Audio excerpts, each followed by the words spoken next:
এই দুনিয়াতে ননদকে খুশি করার মতো কঠিন কাজ আর দ্বিতীয়টি নেই।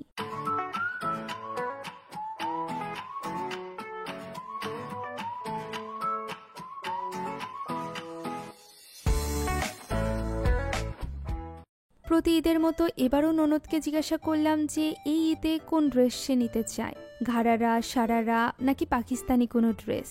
কিন্তু এবার নাকি সে ঈদ শপিং করবে না, এমনকি শপিং এর জন্য শপিং কমপ্লেক্সে নিয়ে যাওয়ার পরও সে কিছু নিতে চাইছিল না। এটা শুনে তো মহা চিন্তায় পড়ে যাই আমি। আবার কি হলো, কি নিয়ে রাগ করলো, এগুলো নিয়ে চিন্তার কোনো শেষ নেই। কিন্তু আসল কাহিনী তো ছিল ভিন্ন।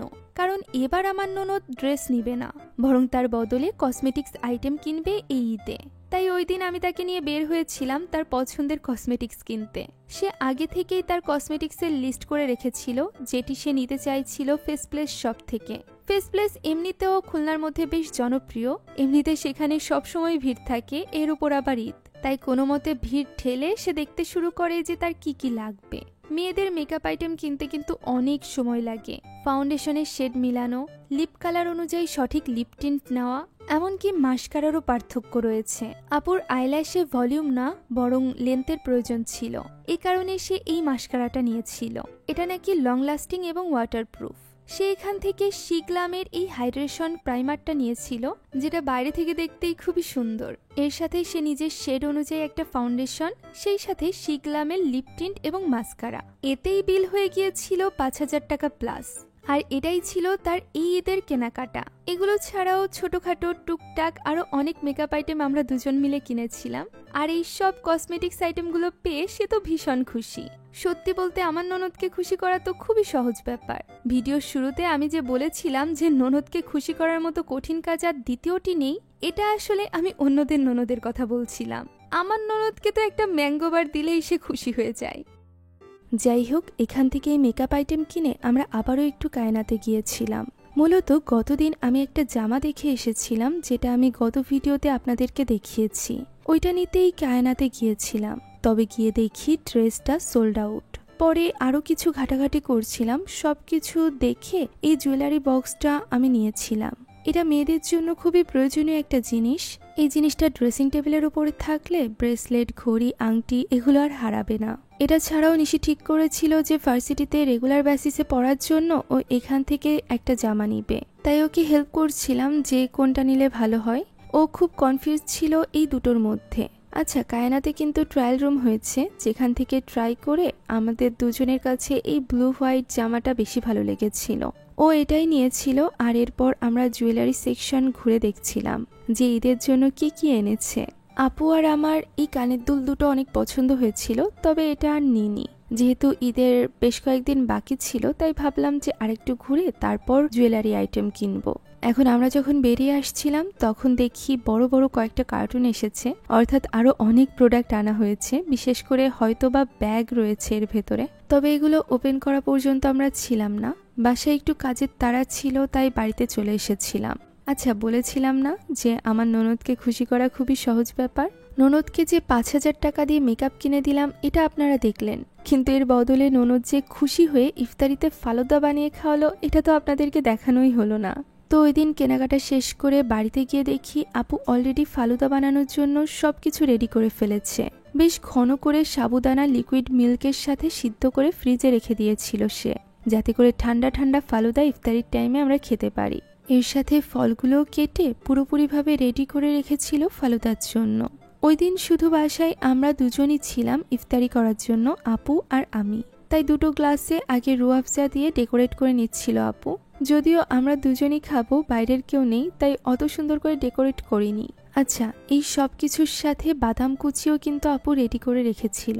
এখন রুয়াফজা দিয়ে ডেকোরেট করা গ্লাসে প্রথমে সাবুদানা দিয়ে এর উপর আপেল কুচি, আঙুর কুচি এবং কালো আঙুর কুচি দিয়েছিল আপু। এর উপর অল্প কিছু বেদানার দানা দিয়ে এবার পালা ছিল আইসক্রিম দেওয়ার। ফালুদার জন্য আপু 2 ফ্লেভারের আইসক্রিম আনিয়ে রেখেছিল, একটা হলো ভ্যানিলা আর একটা হলো ম্যাঙ্গো।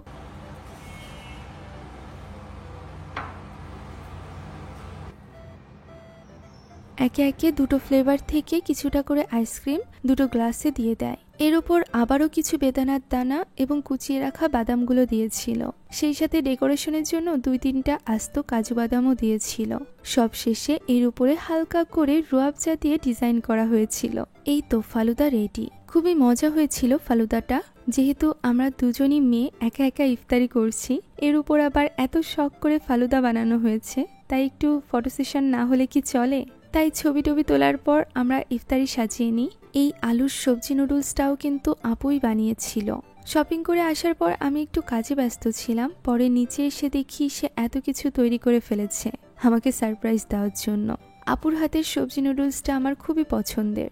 এখন 2 রকমের শরবত, ফালুদা, সবজি নুডলস, চিড়ে, খেজুর, অল্প কিছু ভাজা পোড়া, ছোলা, তরমুজ দিয়ে ওই দিনের ইফতারিটা আমরা করে নিই।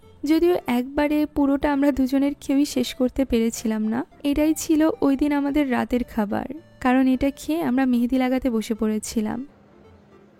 ওই দিন দিনের বেলা একটা পার্সেল এসেছিল মানহাস মেহেদি হাউস নামের একটা পেজ থেকে।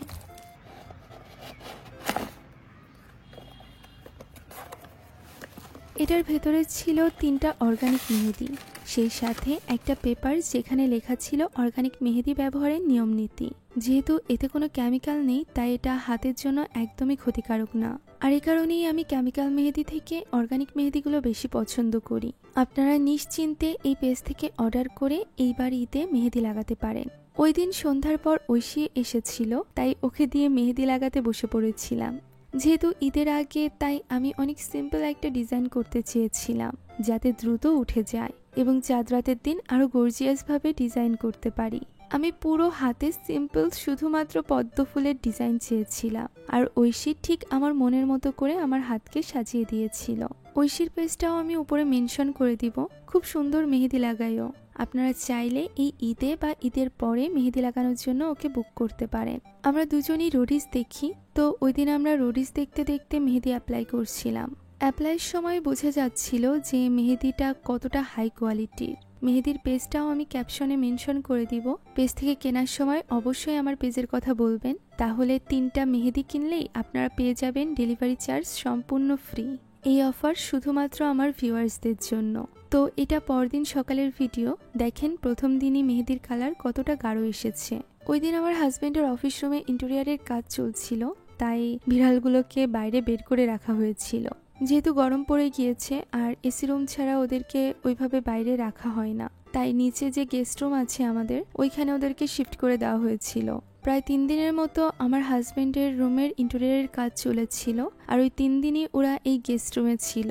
ঈদের পর ইনশাল্লাহ আমার হাজবেন্ডের অফিস রুমের ফাইনাল লুক আপনাদের সাথে শেয়ার করব। সেই সাথে কিভাবে কোন পেজ থেকে ইন্টেরিয়ার ডিজাইন করলাম এই সব কিছু শেয়ার করব। ততদিন পর্যন্ত ভালো থাকবেন, সুস্থ থাকবেন, আমার জন্য অনেক অনেক দোয়া করবেন। দেখা হচ্ছে পরবর্তী ব্লগে। আল্লাহ হাফেজ।